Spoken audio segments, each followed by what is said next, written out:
Broadside Brooks and Harper Audio present The Courage to Be Free, Florida's Blueprint for America's Revival by Ron Desantis. Read by Ron Desantis and John Pruden.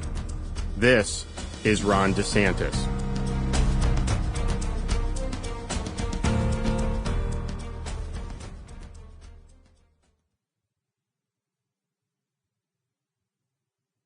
To Madison, Mason, and Mamie, remember to always listen to your mother. Courage is rightly considered the foremost of virtues, for upon it all others depend. Winston Churchill. Introduction. Most Americans instinctively know that something has gone wrong with our country over the past generation. During times of turmoil, people want leaders who are willing to speak the truth, stand for what is right, and demonstrate the courage necessary to lead. This is particularly true when it comes to serving as a governor. Legislators play an important role in our system, but they are not really required to lead. They cast votes that reflect their philosophies, but the buck does not stop with them. A governor must have a strong sense of true north to guide him, but that sense must be coupled with the ability and willingness to lead with conviction. A governor who is right on the issues, but who lacks the courage to lead, will be an inadequate chief executive. Part of the reason that Florida has stood out during my term as governor is because we have been willing to take bold stands when it wasn't easy, fighting partisan media and entrenched bureaucrats by keeping Florida free during the coronavirus pandemic, battling Disney to protect young children in Florida, and standing against powerful interests to safeguard the state's natural resources. The people will support a leader who displays courage under fire and resolutely stands firm for the truth because it is so rare among elected officials.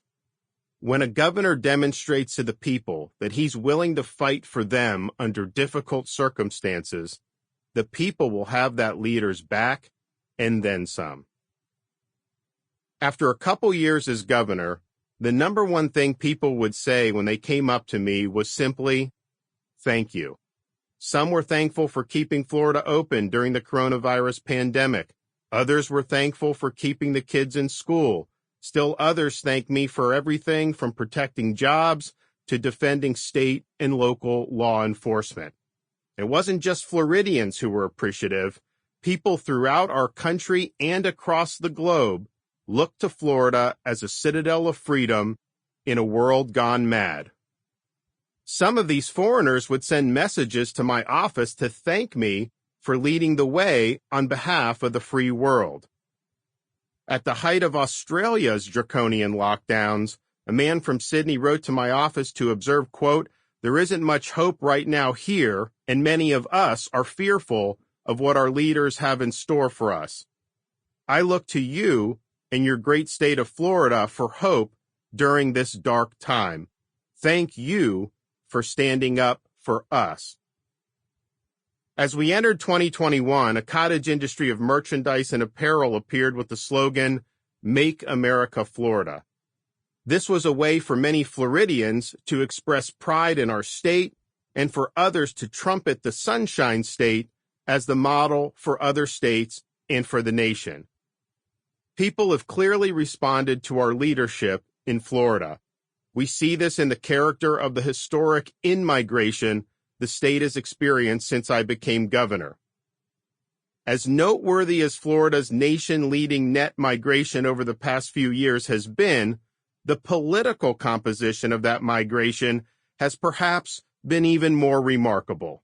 Since the start of the coronavirus pandemic, each and every one of the 49 other states has had more Republicans move to Florida than Democrats. When I first got elected in Sample complete. Ready to continue?